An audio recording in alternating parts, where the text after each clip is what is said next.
आज आम्ही अक्षरदादाचं काम बघून सोशल मीडियावरती इंस्टाग्रामवरती बघितले, युट्यूब पण ते व्हिडिओ बघितले.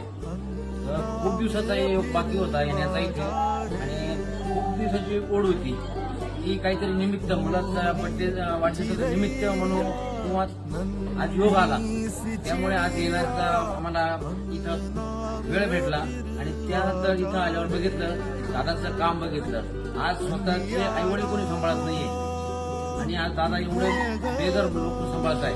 म्हणजे आमचं काम तर आहेच आहे, आमच्याबरोबर दादाचं काम पण आमच्या बरोबरच आहे. कारण कोणी आज कोणासाठी 1 मिनिट देत नाही. त्यामध्ये दादा एवढ्या लोकांचं सांभाळ करताय, सर्व करताय. त्यामुळे दादाचं काम पण खूप खूप मोठं आहे. आणि प्रत्येकाने या माध्यमातून जसं ते आले या विभागात आपण फिरायला सगळं जातो, पण याचा इथं आले फिरायला नाही, काही 2 मिनिटं वेळ द्या, येवा.